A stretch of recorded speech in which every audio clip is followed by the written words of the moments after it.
இந்த பகுதியை உங்களுக்கு வழங்குவோர் பூர்ணிஸ் பொட்டிக், சென்னை. கண்டிக்கின்றோம் கண்டிக்கின்றோம் கண்டிக்கின்றோம் கண்டிக்கின்றோம் கண்டிக்கின்றோம் கண்டிக்கின்றோம் கண்டிக்கின்றோம் பத்திரிகையாளர்கள் மீது குண்டர் படையை ஏவி விட்ட சோளிங்கர் எம்எல்ஏவை கண்டிக்கின்றோம் கண்டிக்கின்றோம் கண்டிக்கின்றோம் கண்டிக்கின்றோம் கண்டிக்கின்றோம் கண்டிக்கின்றோம் கண்டிக்கின்றோம் கண்டிக்கின்றோம் ஓய மாட்டோம் ஓய மாட்டோம் ஓய மாட்டோம் ஓய மாட்டோம் அதிகாரத்தை பயன்படுத்தி அச்சுறுத்தும் எம்எல்ஏவை சட்டத்தின் முன் நிறுத்தும் வரை ஓய மாட்டோம் ஓய மாட்டோம் ஓய மாட்டோம் ஓய மாட்டோம் ஓய மாட்டோம் ஓய மாட்டோம் ஓய மாட்டோம் ஓய மாட்டோம் அதிகாரத்தை பயன்படுத்தி அச்சுறுத்தும் எம்எல்ஏவை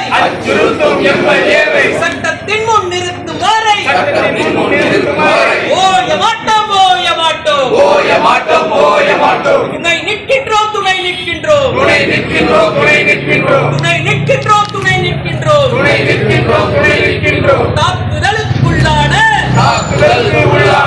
பத்திரிகையாளர்களுக்கு பத்திரிகையாளர் மன்றம் துணை நிற்கின்றோம் துணை நிற்கின்றோம் துணை நிற்கின்றோம் துணை நிற்கின்றோம் எங்கே போனார் எங்கே போனார் எங்கே போனார் எங்கே போனார் முதலமைச்சர் எங்கே போனார் முதலமைச்சர் எங்கே போனார் முதலமைச்சர் எங்கே போனார் முதலமைச்சர் எங்கே போனார் நீதி வேண்டும் நீதி வேண்டும் நீதி வேண்டும் நீதி வேண்டும் எங்களுக்கு நீதி வேண்டும் எங்களுக்கு நீதி வேண்டும் தமிழக அரசே காவல்துறையே தமிழக அரசே காவல்துறையே கைது செய் கைது செய் கைது செய் கைது செய் சோளிங்கர் தொகுதி எம்எல்ஏவை கைது செய் கைது செய் கைது செய் கைது செய் தமிழக அரசே காவல்துறையே தமிழக அரசே காவல்துறையே கைது செய் கைது செய் கைது செய் கைது செய் சோளிங்கர் தொகுதி எம்எல்ஏவை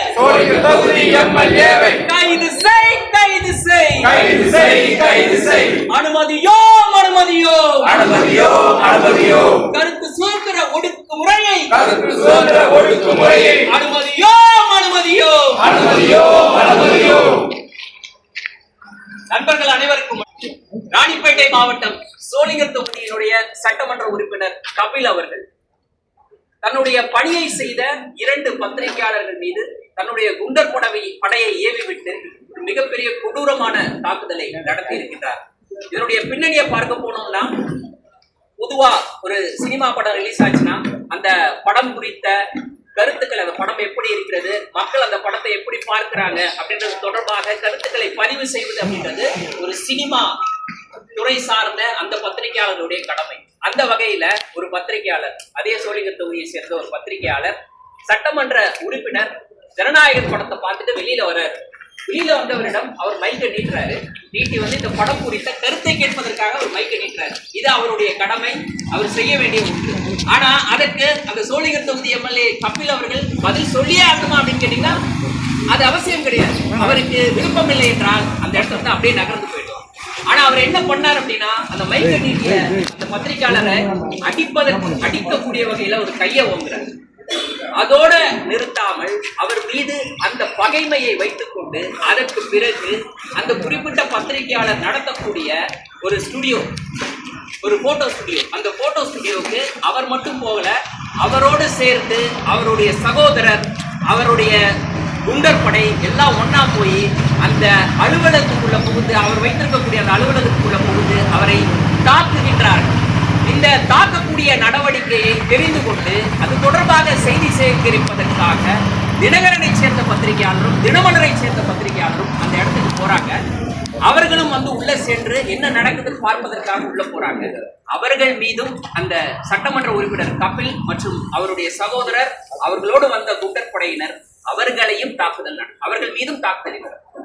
அவங்க சொல்றாங்க, நாங்க பத்திரிகையாளர்கள், நாங்க என்ன நடக்குதுன்றத பார்க்க வந்திருக்கோம். நீங்க திடீர்னு கடக்குள்ள போகுது ஒரு சட்டமன்ற உறுப்பினர், அவர் தொகுதிக்குட்பட்ட ஒரு இடத்துல இயங்கக்கூடிய ஒரு கடை, அந்த கடையை நடத்தி கொண்டிருப்பவர் ஒரு பத்திரிகையாளர், அவரை அந்த கடைக்குள்ள புகுந்து நீங்க தாக்குதல் நடத்துறீங்க. இதை பார்த்து கொண்டு பத்திரிகையாளர் சும்மா நிப்பாங்களா? இவங்க போய் தாக்குதல் நடத்தினா கூட பரவாயில்ல, கேள்வி கேட்கலாம். தடுத்து நிறுத்தினா கூட பரவாயில்ல கேட்கலாம். ஜஸ்ட் உள்ள போய் பாக்குறாங்க என்ன நடக்குது அப்படின்றது செய்தி சேகரிக்கக்கூடிய ஒரே நோக்கம். அவர்கள் மீது அந்த குண்டர் படையினர் சட்டமன்ற உறுப்பினரோடு வந்த அந்த கபில் அப்படின்ற சட்டமன்ற உறுப்பினரோடு வந்திருந்த மற்ற எல்லோரும் வந்து அவர்களையும் தாக்குதல் நடத்துறாங்க. கடைசியில என்ன நடந்துச்சு அப்படின்னா, அந்த பகுதியில் இருக்கக்கூடிய பொதுமக்கள் உள்ள புகுந்து தடுத்து நிறுத்தியதன் காரணமாக அவர்களுடைய உயிர் பாதுகாக்கப்பட்டிருக்கு. அதான் ரொம்ப முக்கியம். பொதுமக்கள் அதுல தலையிடாம இருந்தா அந்த 2 பத்திரிகையாளர், அந்த 3 பத்திரிகையாளரோட நிலைமை என்ன ஆயிருக்கும் அப்படின்றத நம்மளால யோசிச்சு கூட பார்க்க முடியும். ஒரு பொதுமக்கள் முன்னிலையில பொது இடத்துல இருக்கக்கூடிய ஒரு கடைக்குள்ள புகுந்து ஒரு சட்டமன்ற உறுப்பினர் பத்திரிகையாளர் மீது தாக்குதல் நடத்துறாரு. அதை பொதுமக்கள் தடுத்து நிறுத்துறாங்க. அந்த இடத்துக்கு வந்த காவல்துறையினர் ரொம்ப முக்கியமா கவனிக்க வேண்டிய ஒரு விஷயம். இது தகவலை அறிந்து காவல்துறையினர் அந்த இடத்துக்கு வராங்க. வந்து இந்த விஷயத்தை எல்லாத்தையுமே அவங்க கண்கூட பார்த்து கொண்டிருக்கிறார்களே தவிர அவர்களை தடுக்கல. தாக்குதல் நடத்தக்கூடிய சட்டமன்ற உறுப்பினர், அவருடன் வந்த அவருடைய சகோதரர், அந்த குண்டர் படையினர் பத்திரிகையாளர் மீது நடந்து கொண்டிருக்கக்கூடிய அந்த தாக்குதலை அந்த காவல்துறையினர் பார்த்து கொண்டிருந்ததாக அந்த பத்திரிகையாளர் குற்றம் சாட்டுகிறார். அப்ப இங்க என்ன நடக்குது? அதிகாரத்தில் இருக்கக்கூடிய ஒரு நபர் எதையும் செய்யலாம், யார் மீதும் தாக்குதல் நடத்தலாம். அது சாதாரண பொதுமக்களா இருந்தாலும் சரி, பத்திரிகையாளர் இருந்தாலும் சரி, யாராக இருந்தாலும் சரி அப்படின்ற ஒரு மமதையில் இப்படிப்பட்ட ஒரு தாக்குதலை சட்டமன்ற உறுப்பினர் கபில் நடத்தினாரா அப்படின்ற ஒரு கேள்வி நம் முன்னாடி எழுது.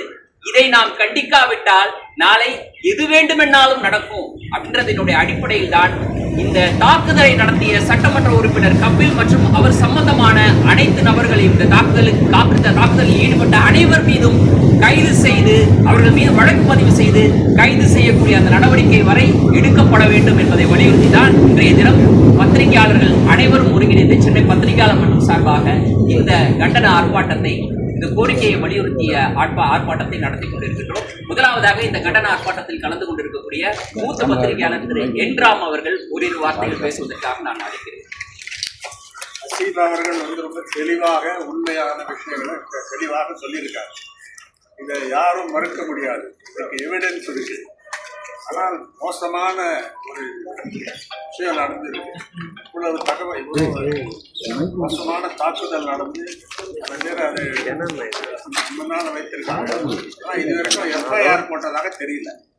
போடவில்லைன்னு சொல்லலாம். இது வரைக்கும் ஓடி மறைக்க பார்க்கறாங்க, கவனம் பண்ண செய்யணும் பார்க்கறாங்க. இதை விடக்கூடாது.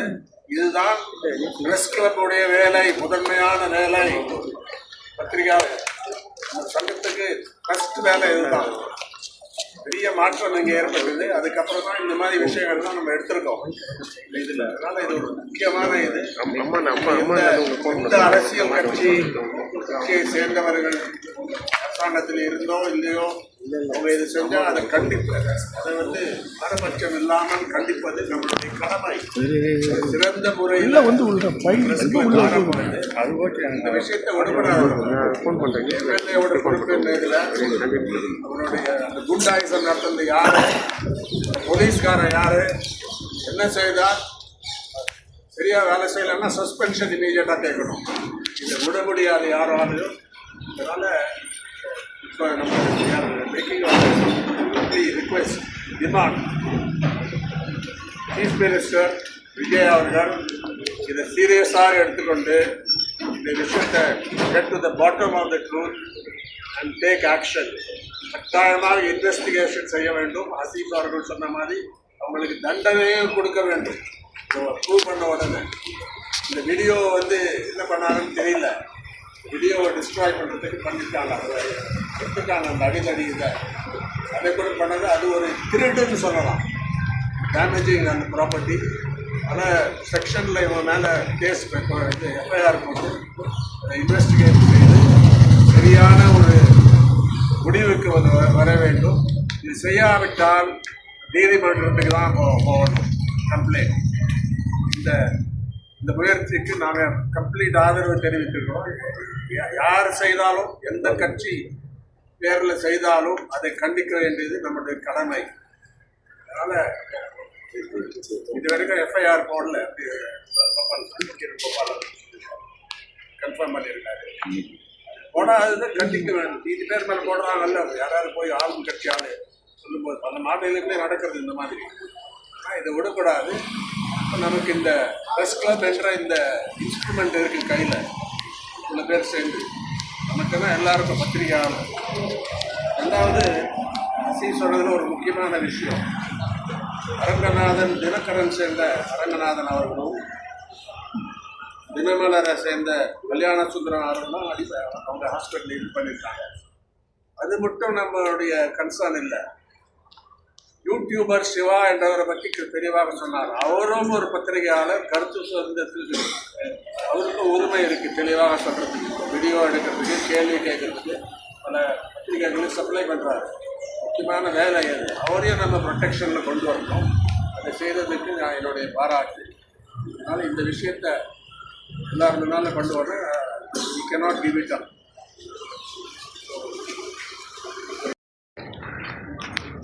அதாவது சீரியஸான சில விஷயங்களை சொல்லிட்டாங்க. நான் லைட்டாக ஒரு விஷயத்தை சொல்ல விரும்புகிறேன். அவரே அந்த படம் பார்த்து நொந்து போய் வந்துட்டு இருக்கிறார். தலைவர் படத்தை இப்படி சொதப்பிட்டாங்களேன்னு சொல்லி அவர்கிட்டே போய் மைக்கை கட்டி படம் எப்படி கேட்டால் அவர் என்ன செய்வார்? படத்துல ஒரு வழி காட்டியிருக்காங்க. யாராவது தப்பு செஞ்சா அடிச்சிருன்னு சொல்லி தப்பு பண்ணாரு. ஆக என்ன சொல்லித்தரப்படுகிறது? இவருக்கு இத்தனை நாட்கள் ஆகியும் இவர்களுக்கு முறையான அரசியல் பயிற்சி என்பது தரப்படவில்லை என்பதைத்தான் இது காட்டுகிறது. ஒரு சட்டமன்ற உறுப்பினர் இப்படி நடந்து கொள்கிறார் என்றால் அதற்கு வழிகாட்டல் எங்கே இருந்து வருகிறது என்றும் நான் யோசிக்கிறேன். முதலமைச்சர் அவர்கள் இதுவரைக்கும் பத்திரிகையாளர்களை சந்தித்திருக்கிறாரா? எந்த ஒரு பிரச்சனையாகட்டும் பத்திரிகையாளர்கள் அங்கே போகிறார்கள், தன்னுடைய கடமையை செய்கிறார்கள். அவர் நம்மகிட்ட பேசினாலும் சரி பேசாட்டாலும் சரி அதை செய்தியாக்குறோம். பேசினாலும் செய்தியாக்குவோம், பேச மறுத்தாலும் செய்தியாக்குவோம். அது நம்ம தொழில். ஆனால் அவர் திட்டமிட்டம் இல்லை. டெல்லியிலிருந்தே பார்த்தோம். பிரதமரை பார்த்ததிலிருந்து அடுத்தடுத்த நிகழ்வுகளில் செய்தியாளர்கள் பேனாவும் மைக்குமாக செல்கிற போதெல்லாம் புறக்கணிப்பதை பார்க்கிறோம். அதில் ஒரு இண்டிகேஷன் இருக்கிறதா? பத்திரிகையாளர்களை புறக்கணியுங்கள் என்கிற இண்டிகேஷன், மீறி வந்தால் போட்டு தள்ளுங்கள் என்கிற இண்டிகேஷன் இருப்பதாக எடுத்துக்கொள்ளலாமா? முதலமைச்சர் இது தொடக்க வேண்டும். ஆகவே இப்படிப்பட்ட போராட்டங்கள் இருக்க வேண்டிய நீண்ட வரலாறு இருக்கிறது. அதெல்லாம் நாம் கடந்து வந்திருக்கிறோம். எத்தனையோ போராட்டங்களை பத்திரிகையாளர் மன்றமும் சரி சகோதர பத்திரிகையாளர் சங்கங்களும் சரி தாண்டி வந்திருக்கின்றன. நண்பர்களே, நிச்சயமாக என்னால் சொல்ல முடியும், அந்த போராட்டங்கள்லாம் எந்த கோரிக்கைகளுக்காக நடந்தனவோ அந்த கோரிக்கைகளில் ஒன்று கூட தோற்று போனதில்லை. ஏனால் அத்தனையும் நியாயத்திற்காக மக்களின் பக்கம் நின்று சக பத்திரிகையாளர்கள் பக்கம் நின்று நடத்திய போராட்டங்கள். இந்த போராட்டமும் அந்த வரலாற்றிலே சேரும் என்பது நிச்சயம். இந்த முக்கியமாக உடனடியாக இப்படி ஒரு போராட்டத்தை நடத்தி பத்திரிகையாளர்களின் ஊடகவியலாளர்களின் ஒற்றுமையும் உலகத்திற்கு எடுத்துக்காட்டும் வகையில் இதை ஏற்பாடு செய்த பொறுப்பாளர்கள் அனைவருக்கும் என்னுடைய பாராட்டையும் பங்கேற்றிருக்கிற அனைவருக்கும் என்னுடைய வாழ்த்தையும் தெரிவித்துக் கொள்கிறேன். நன்றி. அடுத்து தமிழ்நாடு உழைக்கும் பத்திரிகையாளர் சங்கத்தை சேர்ந்த தலைவர் சகாயம் அவர்கள் ஓரிரு வார்த்தைகள். ராணிப்பேட்டையில் நடைபெற்ற சம்பவம் என்பது பத்திரிகையாளர்களுக்கு தாக்குதல். விஜய் என்ன சொல்றாங்க, நாங்கள் ஊழலற்ற ஆட்சியை நாங்கள் நடத்துவோம். திமுக செய்த ஊழல் பண்ணுறது, நாங்கள் ஊழல் இல்லாமல் ஆட்சி நடத்துவோம் சொல்லக்கூடிய விஜய் அவர்கள் வன்முறை இல்லாத ஆட்சி நாங்கள் நடத்துவோம் அப்படின்னு சொல்லிட்டு அவருடைய எம்எல்ஏ சொல்லி தரணும். காரணம் என்னன்னா, பத்திரிகையாளர்களுடைய தாக்குதல் சாதாரண விஷயம் அல்ல. ஒரு சாதாரண ஒரு சட்டமன்ற உறுப்பினர் அங்கு ரவுடித்தனமான ஏற்றுக்கொண்டதில்லை. இதுவரை காவல்துறை வேடிக்கை பார்த்து கொண்டிருக்கிறது. அவர் மீது எந்த ஒரு அடிப்படையில் ஒரு சாதாரண ஒரு எஃப்ஐஆர் காப்பி கூட போடாமல் வேடிக்கை பார்த்துருக்கக்கூடிய இந்த சூழல் உண்மையாக நாங்கள் எல்லாரும் கண்டிக்கிறோம். இனியாவது காலந்தாமதம் இல்லாமல் தமிழக முதலமைச்சர்களும் செய்தித்துறை அமைச்சர்களும் காவல்துறை இயக்குநர் அவர்களும் உடனடியாக வழக்கு பதிவு செய்து அவர் மீது நடவடிக்கை எடுக்க வேண்டும். அப்படி நடவடிக்கை எடுக்கவில்லை என்றால் மீண்டும் ஒரு போராட்டத்தை இதைவிட அதிக அளவில் ஒன்று கூடி நாங்கள் செய்ய காத்திருக்கிறோம் என்பதை தெரிவித்துக் கொண்டு விடைபெறுகிறேன். நன்றி.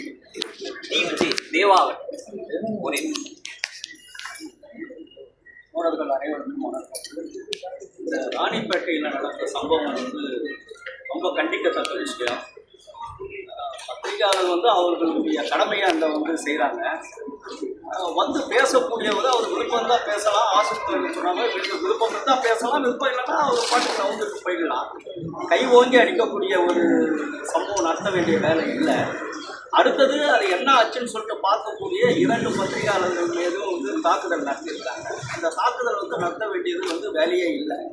இது வந்து உடனடியாக முதல்வர் அவர்கள் தலையிட்டு இதுக்கு வந்து ஒரு மிகுந்த ஒரு ஏற்பாடு பண்ணணும். ஏற்பாடுனா இதுக்கு வந்து என்ன ஒரு முடிவுக்கு வரணும் ஒன்று.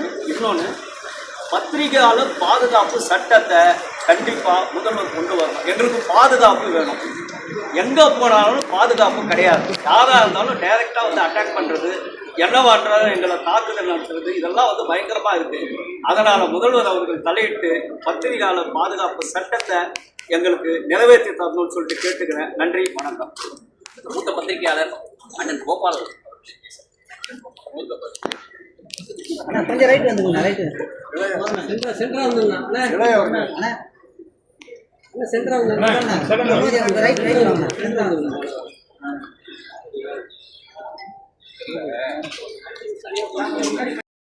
சம்பவம் நடந்ததுன்னா உடனே ஒரு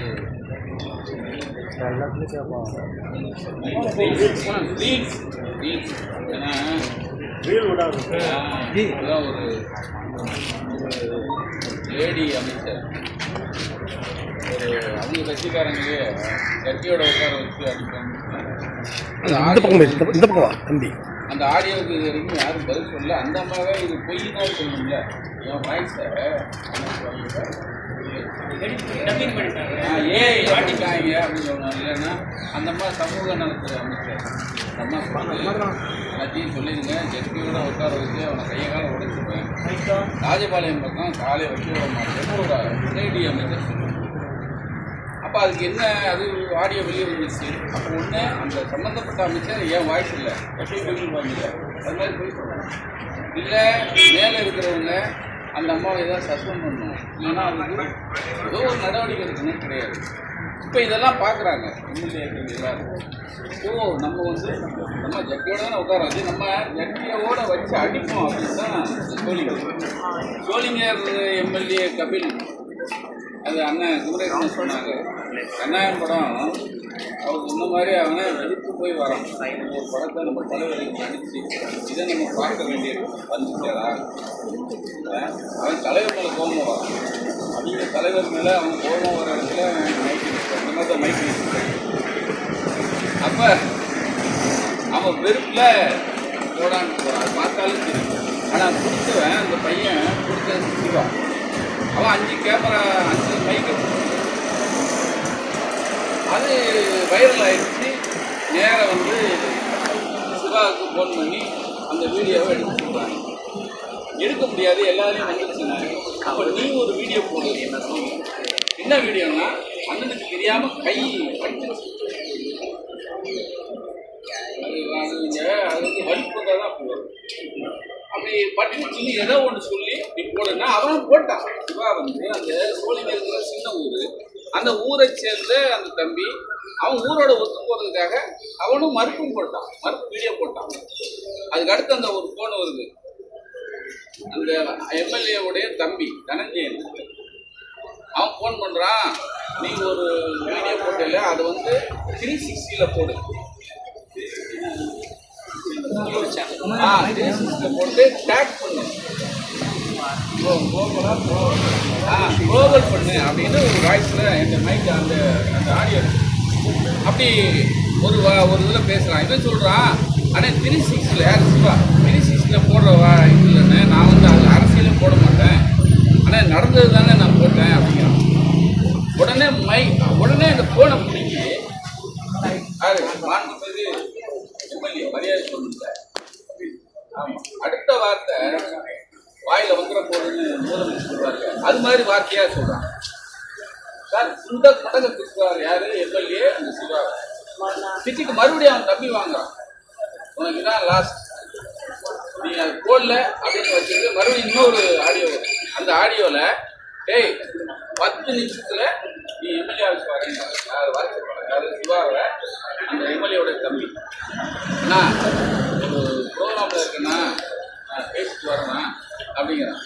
இல்லைன்னா உனக்கு வந்து ஈவெண்ட் ஒரு ஈவெண்ட்ல பேசிட்டு இருக்கேன். உனக்கு ஈவெண்ட் நடக்குதா, நீ வரியா இல்லை, இதோட கட்டாது. அடுத்த நிமிஷம் நீங்க அப்படியே வீட்டுக்கு போறாங்க. அது சிவா வீட்டில் குளிச்சுட்டு இருக்கான். அந்த தம்பியை அப்படியே தர இப்போ வந்து அவங்க ஸ்டூடியோக்குள்ள வச்சு அவன் கொஞ்சம் புதுசாக. ஏன்னா சிவா வந்து எல்லா பத்திரிகையாளருடைய தொடர்பு, எனக்கு எல்லா பத்திரிகையாளருடைய தொடர்பு அந்த தம்பி. அவன் வரும்போதே வாட்ஸ்அப்பில் மெசேஜ் போட்டு வருவான். 100க்கும் போடுறான். இப்போ ஸ்டூடியோவில் வச்சு எல்லாரும் அடிக்கிறான். யார் இவனோட சேர்ந்து எம்எல்ஏ தம்பி தனஞ்சயன் அவனோட வந்து 20 பேர் ஸ்டூடியோக்குள்ளே வச்சு நைய புடைக்கிறாங்க. அதுக்குள்ளே இவங்க வந்துடுறாங்க. நம்ம தினமலர் தினகரன் பத்திரிகையாளர் 2 பேர் வந்துடுறாங்க. உள்ளே வந்து அவங்க இந்த சம்பவத்தை வீடியோ எடுக்கிறாங்க. வீடியோ எடுத்த உடனே இவன் அடுத்த கட்டம் இவங்க பக்கம் பாயிறான். பாஞ்சு அவர் அதில் ஒருத்தர் உடம்பு சரியில்லாமல் இருக்கார், தினகரன். அவர் வந்து வயிறில் ஆப்ரேஷன் பண்ணவர். அவர் அடிச்சு கீழே தள்ளுறாங்க. அவர் மயங்கி விழுந்தாரு. அதுக்கடுத்து தினமலர் இருக்காரு. அவருக்கு வயசு 70 வயசுக்கு மேலே. அவரையும் அடிச்சு கீழே தள்ளுறாங்க. எல்லாரும் 2 பேரும் மயங்கி கிடக்குறாங்க. இந்த நிலையில போலீஸ்காரன் நல்ல முக்கியமான விஷயமே அந்த போலீஸோட பங்கு தான். எஸ்ஐ முனிர் பாஜான்னு ஒருத்தர் இருக்கார். அவர் என்ன பண்றாரு, ஏன்னா இவங்க போய் சண்டை போட்டு சரி அந்த எடுத்த இதை அழிக்க சொல்றாங்க. இது அடிச்சதை இவங்க எடுக்கிறாங்க, எடுத்ததை அழிக்க சொல்றாங்க. அழிக்க முடியாதுன்னு இவங்க அழிக்க உட்படலை. அதுக்குள்ள இந்த போனை கொடுங்க. 2 பேரும் போலீஸே வாங்குறாங்க. யாரையும் சம்மந்தப்பட்ட தினமலர் தினகரன் அவங்க கையில் இருக்கிற செல்போனை வாங்குறாங்க. அதில் பாஸ்வேர்டை நீங்கள் சொன்னீங்கன்னு போலீஸே போட்டுக்கிறாங்க. முனிப்பாசாவே பாஸ்வேர்டை போட்டு ஓப்பன் பண்ணி சம்மந்தப்பட்ட கபிலோடைய தப்பிட்ட கொடுக்குறான். அவன் டெலிட் பண்ணுறான்.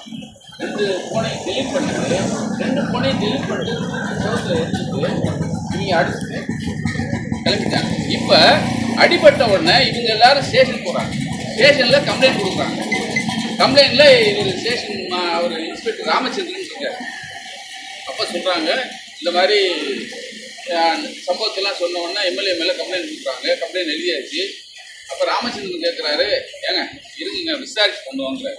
அப்போ இவங்க சொல்கிறாங்க, ஐயோ இந்த முனிர் பாஷா நிற்கிறார் எஸ்ஐ, அவர் முன்னாடி தான் அடித்தது. முனிர் பாஷா நீங்கள் சொல்லுங்கிறான். அவன் மண்ணு மாதிரி நிற்கிறான். அவன் அப்படி சொல்லுவான் இல்லை. அப்போ கொஞ்சம் இது ரொம்ப தர்க்கம் ஆன உடனே ராமச்சந்திரன் வாயிலிருந்து வந்த மொழி என்னன்னா, மேலேருந்து எங்களுக்கு வந்தால் தான் சார் எப்படியா இருக்கும், இல்லை மேலேருந்து வரல. இந்த நிமிஷம் வரைக்கும் மேலேருந்து எந்த மேலேருந்துன்னு தெரியாது. அது ஜோசப்டேருந்து வருமா இல்லை வேற யார்கிட்டருந்து வருமானு தெரியாது. இந்த நிமிஷம் வரைக்கும் எப்பயாவது போடலாம். அப்போது நடந்த சம்பவம் திங்கட்கிழமை. இன்னைக்கு 3வது நாள் ஆயிடுச்சு. 3வது நாளும் 2 பத்திரிகையாளர் ப்ளஸ் ஒரு யூடியூபர். அவர் இப்போ அந்த தம்பி தினகரன் பத்திரிகையாளர் வந்து இப்போ 2 பேருமே ஹாஸ்பிட்டலில் தான் இருக்காங்க. இன்னைக்கு வரைக்கும் அதிகாரத்தில் இருக்கிறவங்ககிட்ட இருந்து எந்த பதில் இல்லை. போலீஸ் தரப்புல இருந்து எந்த பதிலும் இல்லை. அப்போ பத்திரிகையாளருடைய நிலைமைக்கு என்ன சொல்றது, இது வந்து நாம அணுகிட்டு ஜெயலலிதா பீரியடில் கூட இப்ப அவங்க ஜெயலலிதா கூட நம்ம மேல இருக்காங்க.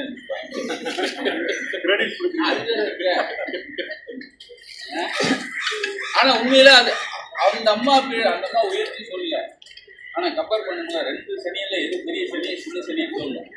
அப்ப அந்த அம்மா பிள்ளை கூட இப்படி கிடையாது சார். ஒரு சோளிங்கர் தொகுதியுடைய எம்எல்ஏ கபில், தாவேகா எம்எல்ஏ சார் அடிச்சுட்டு ஒரு பத்திரிகையாளர் தெரிஞ்சு அடிக்கிறான். அடிச்சு அவன் எதுக்காக அடிக்கிறான், அவனுடைய செயலை அவன் ஒன்றும் ஏஐ பண்ணி அவன் வந்து வீடியோ போடல. அவன் கொடா அப்படிங்கிற அந்த சைகையை அவன் எடுக்கிறான். எல்லாருமே எடுக்கிறாங்க. எல்லா வீடியோலாம் வந்துச்சு. அதையும் எல்லா சன் டிவிலாம் வந்துச்சு. எப்பறம் வந்து இவன் அடிக்கிறாங்க. எல்லா இதுலேயும் வந்தாச்சு. வந்ததை நீ மறுத்து போடுறான்னு இவனை இந்த பையனும் அது ஒத்து போய் மறுத்தும் போட்டுருக்கான். அது மறுபடியும் இது எங்கே வருதுன்னா எல்லா சனியும் இந்த ரீல்ஸில் வர்ற சனியும் தான். எல்லாமே ரீல்ஸ் தான். ஜனநாயகனை பற்றி இவங்க ரீல்ஸ் போடலான்னு சொல்லி தான் அவன் தேட்டருக்கு போயிருக்கான். தேட்டரில் இவன் ரீல்ஸ் போடுறதுக்கு சரியான தருணம் இல்லை, எல்லாம் ஊற்றி பிடிக்கிச்சு அப்படின்னா அவன் கோவத்தில் வரான். ரீல்ஸ் போடுற கூட இல்லாமல் கோவத்தில் வரவன்ட்ட இவன் மயக்க நின்ற உடனே அடிக்கிறான். ஆக ரீல்ஸ்னால வந்த வெனதான் இன்னைக்கு நாங்கள் எல்லாரும் போராடுற அளவு கொண்டு வந்து விட்டதே அந்த ரீல்ஸ்னால வந்த வேணதான். இப்போ எங்கள் சீனியர் எல்ராம் சொல்லிட்டாரு, எங்கள் குமரேசன் சொல்லிட்டாங்க, சீனியர் எல்லாருமே பேசினாங்க. இந்த ஆட்சியில் பத்திரிகையாளர்களுக்கு எதுவும் இப்போ என்ன வந்து 3 நாள் 3 நாள் அவங்க ரீல்ஸ் போடல, ரீல்ஸ் 100 நாள் ரீல்ஸ் போடுவீங்களா? 72 நாள் தான் சார் ஆச்சு. இதோட எத்தனை பத்திரிகையாளர் ஒன்று தம்பி விஜய், அதுக்கப்புறம் டிவி 3 வாட்டி டிவி முடக்கப்பட்டிருந்து ஒரு புதிய தலைமுறை தம்பி விஜயன் தாக்கப்பட்டிருக்காரு. விஜயன் தாக்கப்படல, அராசு. அந்த ஹராஸ்மெண்ட் பார்த்தீங்கன்னா அவர் வெளியே வந்து பேச முடிகிறாங்க வேற.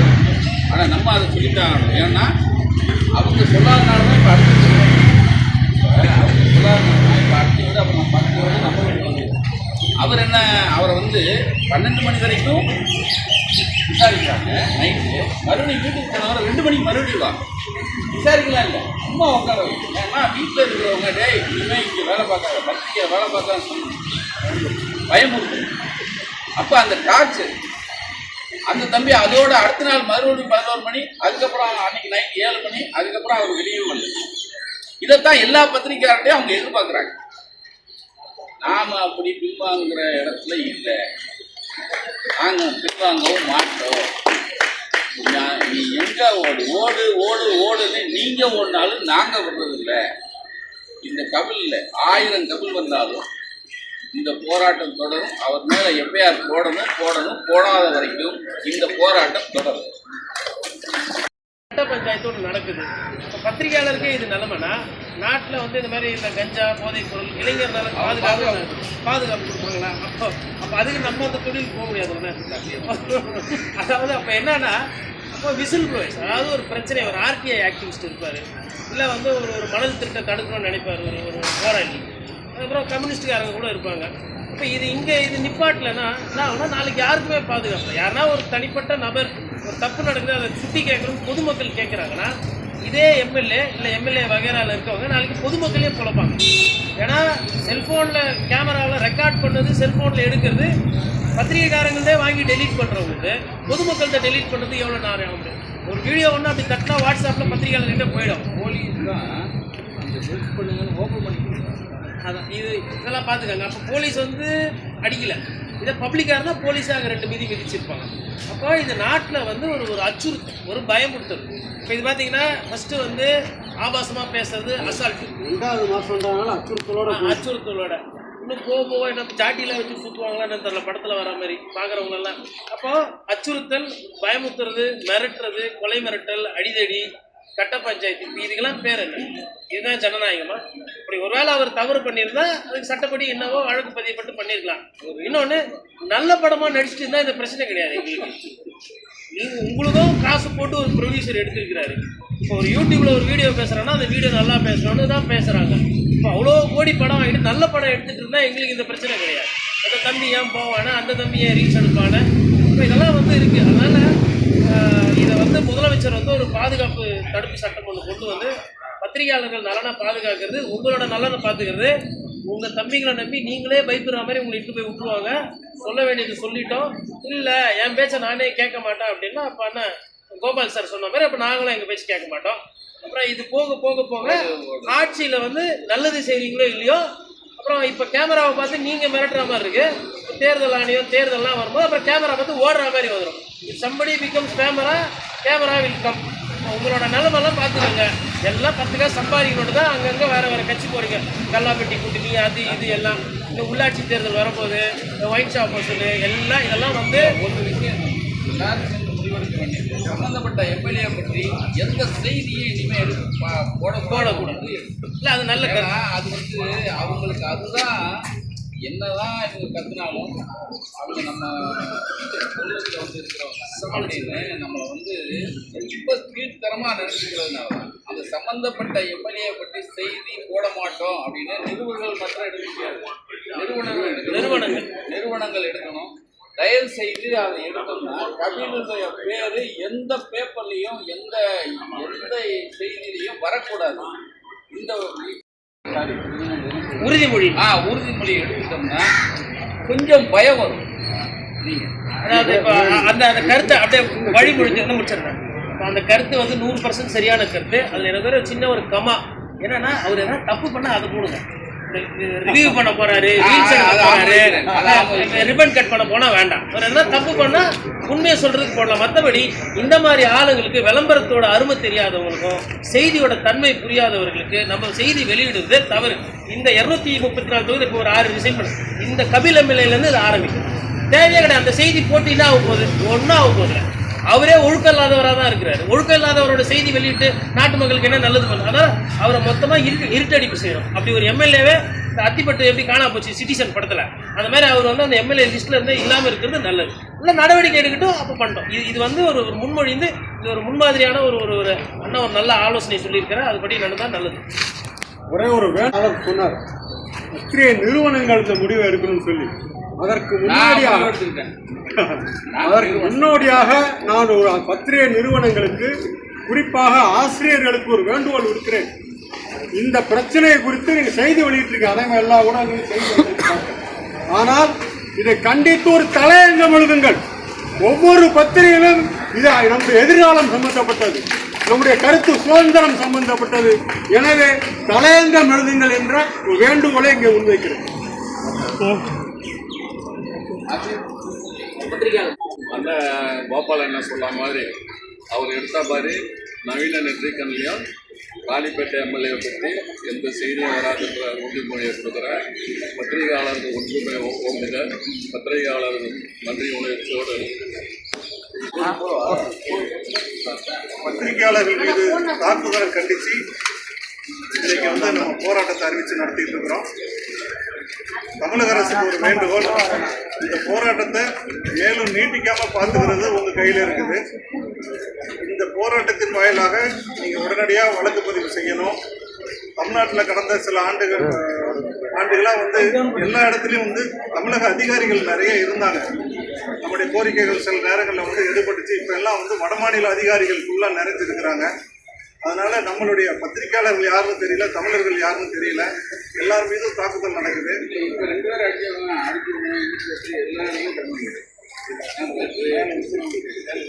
அதனால மேலதிகாரிகளுக்கும் இதை நாங்கள் ஒரு வேண்டுகோளை வைக்கிறோம்.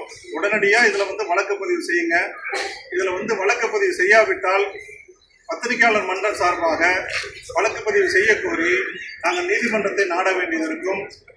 அதோடு திருவல்லிக்கேணி போலீஸ் நிலையத்தில் புதிய தலைமுறையினுடைய சீனியர் நிருபர் விஜயன் வந்து அலைக்கழிக்கப்பட்டு நள்ளிரவு நேரத்தில் போலீஸினுடைய விதிகளை மீறி நீங்கள் வந்து அவருக்கு டார்ச்சர் பண்ணி அவங்களை வந்து விசாரணைன்ற பேரில் கொடுமைப்படுத்திருக்கீங்க. அவருடைய செல்ஃபோனை பறிமுதல் பண்ணியிருக்கீங்க. அந்த செல்ஃபோன் பறிமுதல் இதுவரைக்கும் கொடுக்கப்படலை. அதனால் ஒட்டுமொத்தமாக பத்திரிகையாளர்கள் மீது தாக்குதலை கண்டித்து நாங்கள் வந்து நீதிமன்றத்தை நாட வேண்டியது இருக்கும் என்று இந்த அரசை நாங்கள் இந்த போராட்டத்தின் வாயிலாக எச்சரிக்கப்படுகிறேன். இனிமேல் இது போன்ற சம்பவங்கள் நடைபெறாமல் இருப்பது உங்களுடைய கையில் இருக்கிறது. நீங்கள் இந்த விவகாரத்தில் நடவடிக்கை எடுக்கவில்லை என்றால் நாங்கள் இத்தகைய போராட்டத்தையும் மேற்கொண்டு நடத்த தயாராக இருக்கிறோம். இந்த பத்திரிகையாளர் மன்றம் பத்திரிகையாளர்களுக்காக என்ன நடவடிக்கையும் எடுக்கும் தயங்காது என்பதை இந்த போராட்டத்தின் மூலம் தெரிவித்துள்ளோம். நன்றி, வணக்கம். இந்த பகுதியை உங்களுக்கு வழங்கியோர் Sai Sankara Accucare, law of attraction, Chennai Valasaravakkam. இந்த பகுதியை உங்களுக்கு வழங்கியோர் ஹசீனா மேக் ஓவர் அண்ட் ஆரிவர், ராமநாதபுரம்.